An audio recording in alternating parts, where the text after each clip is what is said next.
5단원 스포츠와 폭력입니다. 4단원까지가 특히 여러분들께 설명드릴 내용이 많았고요. 5단원부터는 여러분이 더 정독을 잘 해주시면 되는 단원들입니다. 하나씩 보도록 하겠습니다. 1. 스포츠 폭력입니다. 스포츠 고유의 공격성 특성과 폭력성이라고 나오고요. 폭력이란 다른 사람의 의도에 반해 특정 의도를 관철시키기 위해 강제 수단을 행사하는 것, 육체적, 정신적, 영적 침해 등 인간성 전체에 대한 침해를 의미하고요. 2. 스포츠 폭력이라고 하는 건 운동선수, 감독, 심판 등과 같은 스포츠 관계자, 관중 등과 같은 일반인이 운동 경기 또는 훈련 과정 중에 스포츠와 관련하여 고의나 과실로 신체적, 언어적, 성적 폭력 행위를 저지른 경우. 3. 스포츠의 공격성은 경쟁에서 승리를 목적으로 하는 스포츠에는 본질적으로 공격성이 내재되어 있다. 4. 스포츠의 폭력성은 스포츠 경기나 스포츠와 관련해서 남에게 상해를 입히거나 파괴적인 행동을 보이는 것으로서 개인적 폭력과 도구적 폭력이 있다라고 나오죠. 개인적 폭력과 도구적 폭력은 스포츠 사회학과 스포츠 심리학에도 나오는 내용입니다. 개인적 폭력이라고 하는 건 상대방으로부터 공격을 당하거나 좌절 때문에 분노했을 때 화나서 충동적으로 표출되는 폭력 행위고요. 도구적 폭력은 그러한 개인적 감정과 무관하게 팀의 승리를 위해서 수단으로 행사하는 폭력 행위가 도구적 폭력이다. 두 가지 구분하시면 되고요. 5번. 스포츠에서 보이는 공격성은 자신의 한계를 넘어서고자 하는 도전 정신에서 비롯된 본능이다. 6번. 인간 자신의 탁월성을 위해 잠재된 능력을 드러내고자 하는 시도에서 발생한다. 7번. 스포츠 고유의 공격성은 인간의 근원적이고 원초적인 욕망과 살아온 환경으로부터 습득된 것이며 그것들이 표출된 것이다. 8번. 인간의 근원적 경향성과 환경적인 영향으로 비롯된 폭력성 및 공격성이 적절하게 통제되고 자제력을 함양해야 한다. 근원적 경향성에 밑줄을 쳐주세요. 7, 8번이 결국 비슷한 내용인데요. 인간이 근원적으로 이러한 공격성을 가지고 있다는 거예요. 이러한 근원적 경향성은 교육을 통해 바람직한 방향으로 이끌어 가려고 이제 노력하는 부분입니다. 2번 폭력 관련 이론입니다. 책에 나온 내용을 보기 전에 칠판 한번 보시면요. 폭력에 관한 견해로서 여러 학자들이 얘기하는 부분이 있는데요. 그 중에서도 대표적으로 구분되는 부분이 폭력을 본능으로 보는 학자와 문화적, 사회적 관계 속의 관행과 문화다라고 보는 입장이 있습니다. 본능으로 보는 학자로는 플라톤, 아리스토텔레스, 로렌츠가 있고요. 문화적, 사회적 관계 속에서의 관행과 문화다라고 보는 학자는 마르크스와 엘리아스, 더닝이 있습니다. 참고적으로 알고 계시면 되겠습니다. 크게 구분하면 이렇게 두 가지로 구분하지만 그 안에서도 학자들마다의 입장이 다 다르고 이 외에도 많은 학자들이 있는데요. 대표적인 학자로서 몇 명만 알고 계시면 되고요. 1번 아리스토텔레스는 분노로 나와 있는데요. 폭력이 인간 내면의 분노 감정에서 시작된다라고 주장했습니다. 아까 칠판에서도 아리스토텔레스는 본능이다라고 보는 입장이었죠. 설명 한번 보겠습니다. 분노는 자제력이 없음을 말하며 욕망으로부터 나오는 인간의 행위이다. 분노는 온화한 분노와 지나친 분노로 구별되며 인간은 분노하되 절제된 분노를 지지해야 된다. 절제된 분노에 밑줄 쳐주시고요. 분노를 잘 다스릴 줄 알아야 된다라는 입장이 아리스토텔레스입니다. 그러다 보니까 폭력 관련 이론에서 아리스토텔레스는 분노라는 단어가 키워드가 되는 거고요. 그 다음에 나오는 건 푸코의 규율과 권력입니다. 위계 질서의 엄격한 구조 속에서 권력이 폭력으로 생산될 수 있는 환경이 조성되고 있다. 권력은 누군가가 소유하거나 가질 수 있는 것이 아니라 공간적인 배치에서 발생하는 것이다. 규율을 근간으로 하는 권력이 생산적이다. 푸코는 누가 권력을 행사하느냐가 중요한 것이 아니라 규율을 근간으로 하는 권력이 생산적이며 폭력으로 변질되는 것을 우려한 학자입니다. 그렇게 알고 계시면 되고요. 한나 아렌트는 나치 정권 시절에 엄청난 학살을 저지른 사람을 취재를 했었는데요. 이 사람이 말하길 본인은 명령을 충실히 따른 군인일 뿐이고 나치 정권이 패했기 때문에 문제가 되는 거지 내가 저지른 학살 자체는 문제가 없다라고 생각을 했다고 합니다. 많은 사람을 학살하고도 이러한 생각을 하는 건 스스로의 잘못을 스스로 파악하지 못하고 죄책감을 못 느끼는 것으로서 이것은 생각하지 않기 때문에 사유하지 않기 때문에 발생된 문제다라고 얘기했는데요.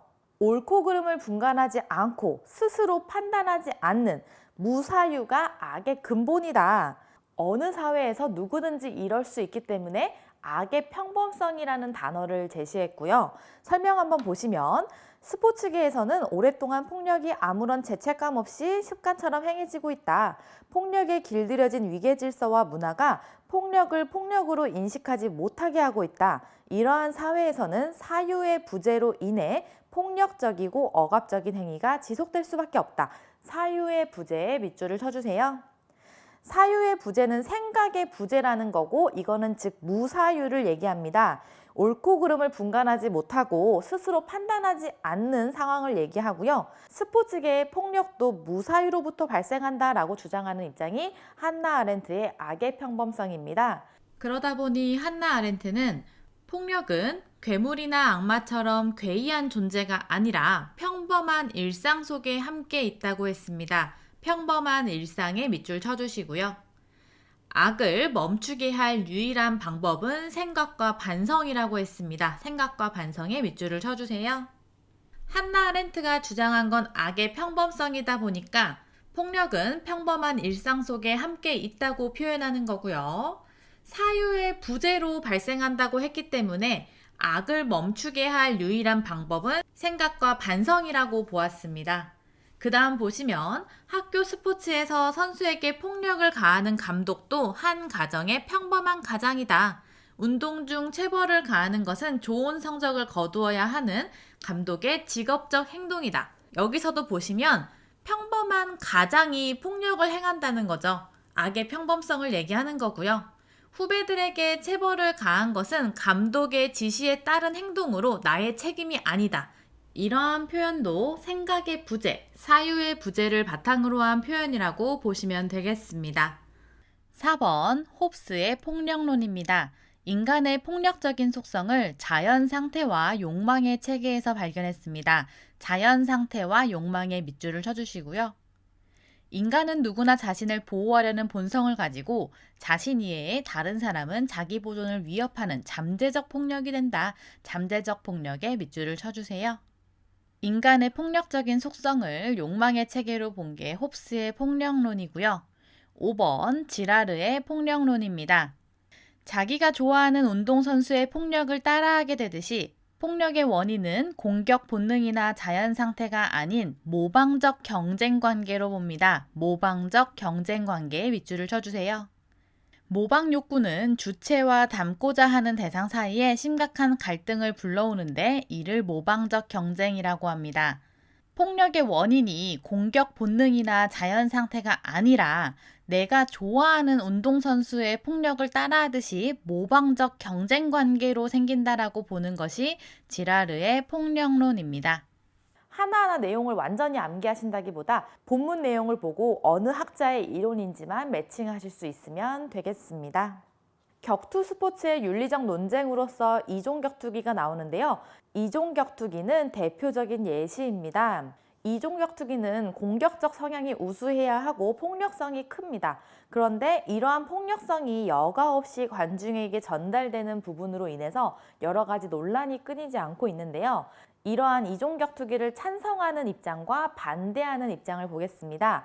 무엇 하나가 옳다는 것이 아니라 찬성하는 입장과 반대하는 입장을 잘 구분하시는 게 중요합니다. 찬성 의견 같은 경우는 이종격투기가 꼭 나쁜 것은 아니다라고 보는 입장이겠죠. 하나씩 보시면 싸움이 아니고 경기장 안에서 이루어지는 합리적인 폭력이다. 인간 수양의 도구로 볼 수도 있고 인간의 공격성을 정화시키는 역할도 한다. 폭력적이었던 사람을 스포츠맨으로 교화하는 역할을 수행하기도 한다. 이러한 표현이 옳다 그르다를 보시는 게 아니라 이러한 부분은 찬성하는 입장에서 하는 말이구나 라는 걸 구분하시면 돼요. 반대 의견 한번 보시면 어떤 상황에서든 폭력은 정당화될 수 없다. 스포츠 내의 폭력도 용인될 수는 없다. 청소년이 폭력적 행동에 노출되고 모방할 가능성이 있다. 선수뿐만 아니라 관중들의 폭력성도 증가시킬 수 있다.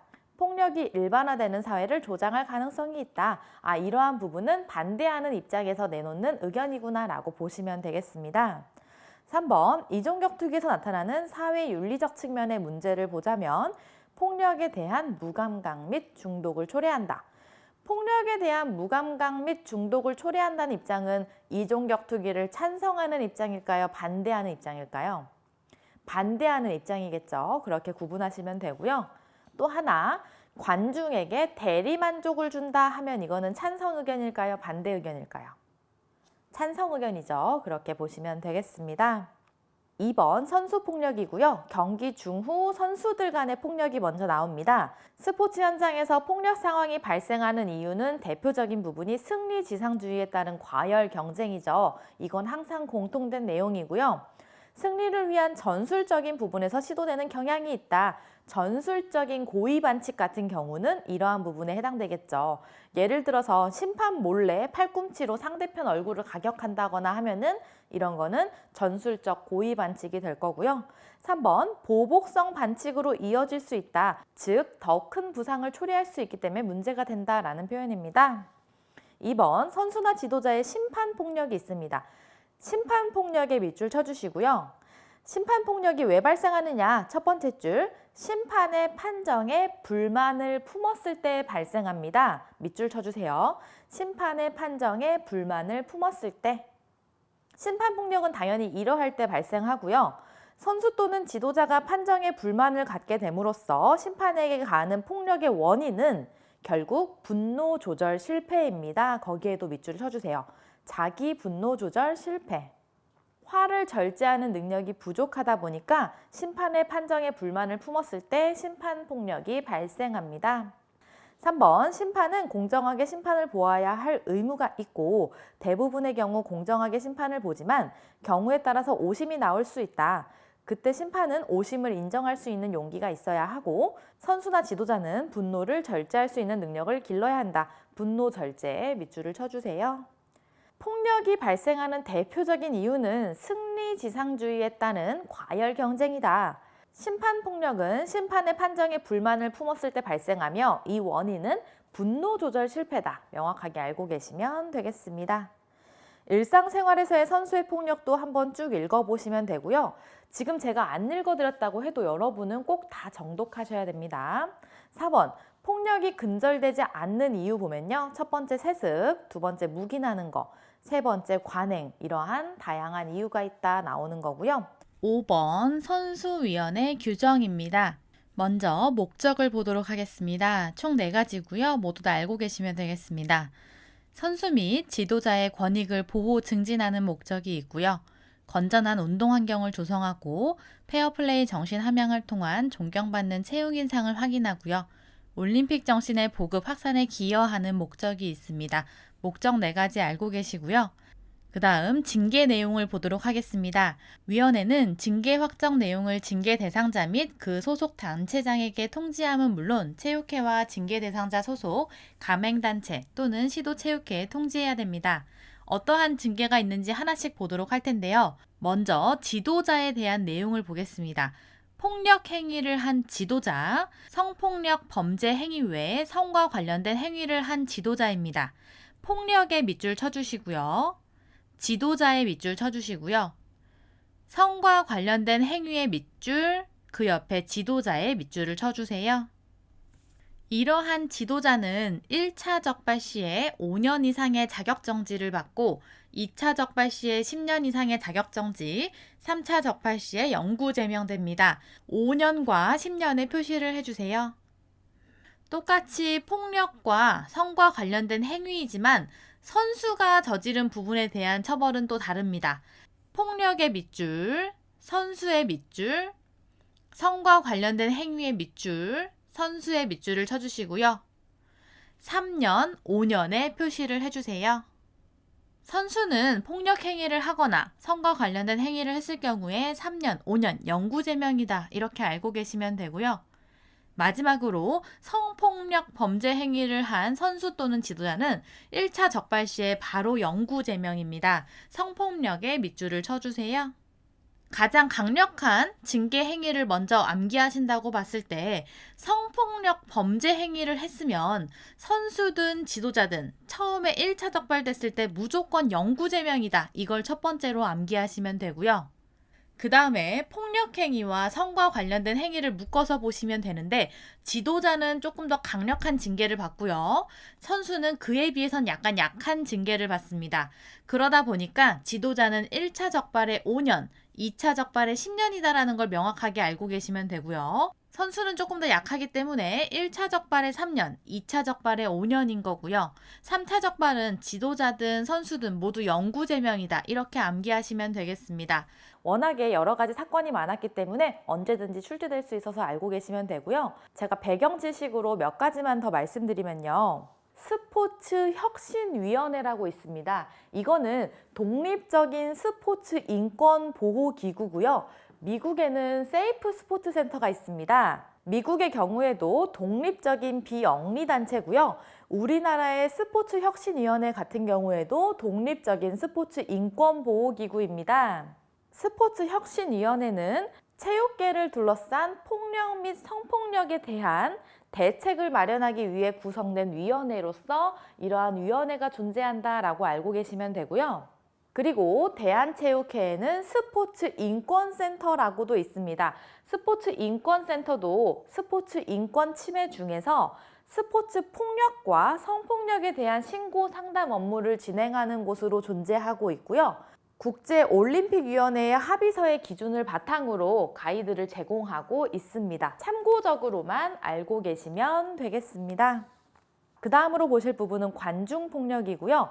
관중 또한 스포츠에 관람의 형태로 참여하는 스포츠 참가자가 맞고요. 관중폭력의 의미를 한번 보면 스포츠 경기를 관람하려고 모인 팬들이 무리를 지어다니며 상대편 선수나 팬들을 언어적 또는 물리적으로 공격하는 것입니다. 이거는 훌리거니즘이라고도 하고요. 팬들이 무리를 지어다니며 상대편 선수나 팬을 공격하거나 경기장 근처의 기물을 파괴하는 일이다. 훌리거니즘에 밑줄을 쳐주세요. 선수나 심판에 대한 욕설이나 비방도 넓은 의미에서 관중폭력에 해당하고요. 신체적 폭행이 아닌 경기시설물을 파괴하는 행위도 관중폭력에 해당하고요. 축구팬의 훌리거니즘은 관중폭력의 실제 사례 중에 하나입니다. 관중폭력의 원인을 보면 한 개인이 군중의 일원이 되었을 때 군중의 지배적인 분위기와 익명성을 빌미로 공격적이고 파괴적인 행동을 하기 쉬워진다. 군중 속에서 개별성과 책임성이 없어지면서 그런 행동을 할 확률이 높다. 군중의 지배적인 분위기와 익명성을 빌미로 하거나 개별성과 책임성이 없어짐으로써 하는 경우가 가장 크고요. 그 외에 다른 원인도 쭉 읽어보시면 되겠습니다.